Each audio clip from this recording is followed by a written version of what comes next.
The next speaker we have, she's a personal favourite of mine. She has 4 children herself, the eldest of whom was devastatingly injured by a vaccine in 1989 and then again by the MMR vaccine in 1990.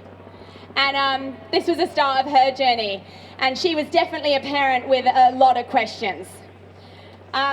She was way ahead of the curve on these problematic childhood vaccines, and she founded the Australian Vaccination Risk Network almost 30 years ago to prevent further vaccine injuries through education and to give a voice to parents whose children had been injured.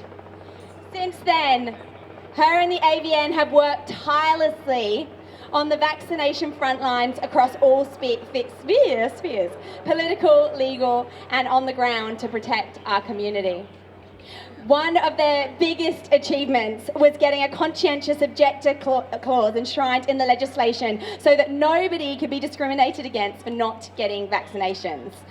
And she's got some really big news for us today as well. So it is with a great pleasure that I welcome to the stage the absolutely tireless warrior that is Meryl Dorey.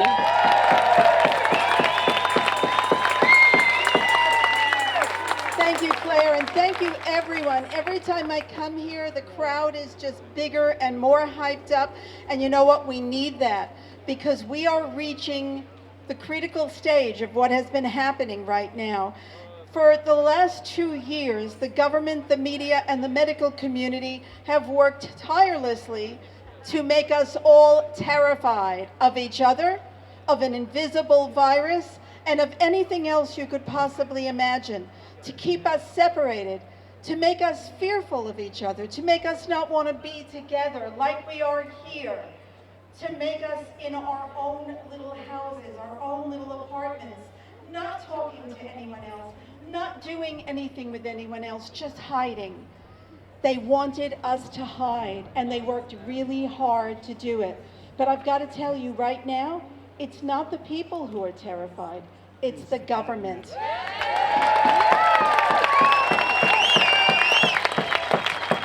And if you'll excuse my expression, we want them to be scared shitless, because honestly, they deserve it. And it's the way that we are going to win.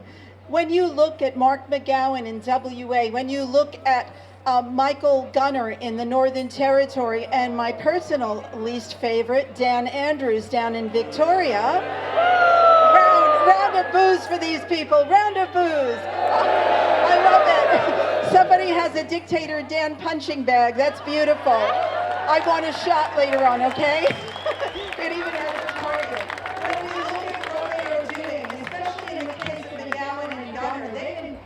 Through most of this scandemic, all of a sudden they've come out and they're channeling their inner Nazi.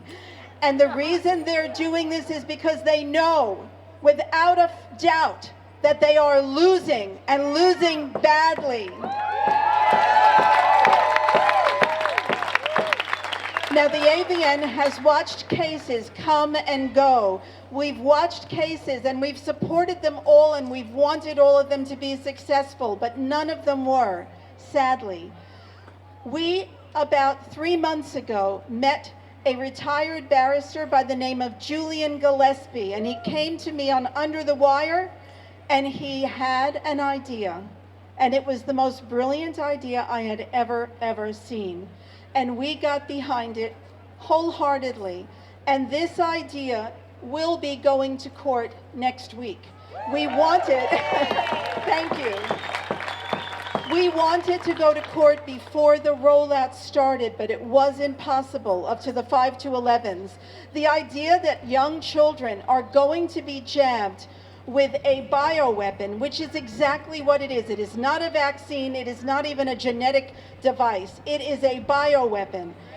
And the idea that young children who are not at risk at all from COVID, even if you accept that COVID does exist, which I personally do not, and I'm not saying that people aren't getting sick, and I'm not saying that people aren't dying, but what I am saying is that there has never been one skerrick of truth in the conjecture that it is actually SARS-CoV-2, a virus that's never been isolated or identified, that has caused that illness or caused that death. So these children, anyone under the age of 30, is basically at a 0.00009% risk of dying from any of these infections. But the risk from the actual jab, that is, from what we've seen overseas, out incredibly high. We are seeing in the United States 5-year-old children dying of heart attacks, dying of strokes. We see children overseas who are permanently disabled, perfectly healthy children who are no longer able to look forward to a future that every child is born to enjoy. We are going to see our children incapable of having children themselves when they reach the age at which they would look at doing that. And all of that to prevent what, in the best case scenario, is the common cold. The government has done what I would have considered impossible at one point, and that is to make the entire world afraid of the common cold. So we need to look at what's happening. With Julian Gillespie, we have put together, and I say we, I am not at all legal. We have an incredible legal team. We have Peter Pham, who a lot of you may have seen on I think he was on Parents with Questions. He talked about parental rights and the mature minor. This is what the government is trying to do. They're trying to take our right away from us to say when and if our children will take a medical procedure. They say that children are mature minors at any age they say they are, and they can give permission to take one of these jabs without our knowledge or consent. We say absolutely not. Absolutely not. That's it. We are in charge of our children, and we have their best interests at heart. Do you think that Scott Morrison really has our children's best interests in heart? What about Dan Andrews? Does he have our children's best interests at heart? Absolutely not. So we are going to be in the federal court next week, probably on Thursday, could be on Friday, and we are applying for an injunction to immediately stop the rollout of any COVID jab.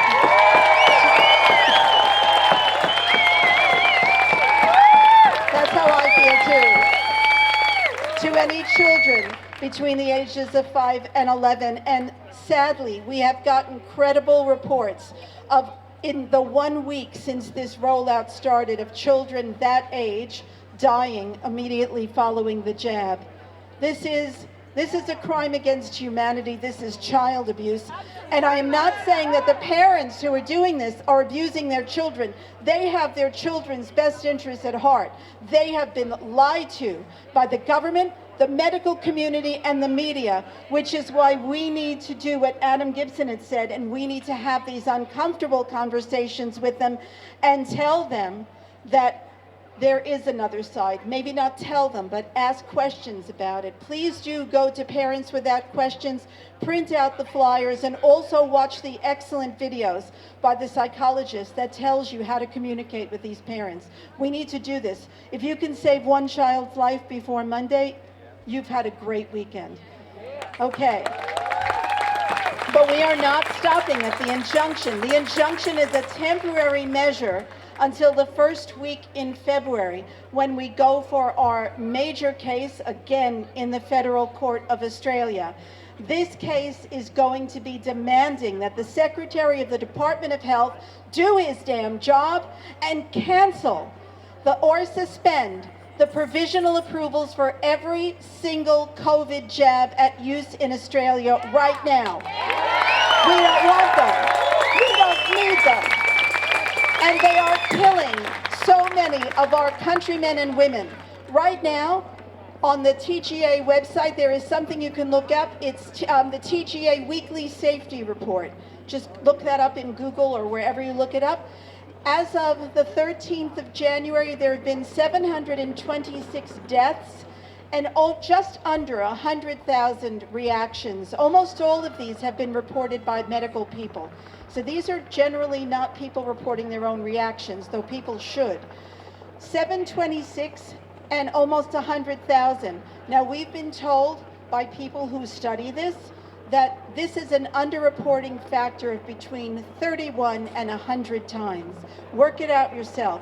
How many people are dying? How many people are being permanently injured? How are we going to recover from this?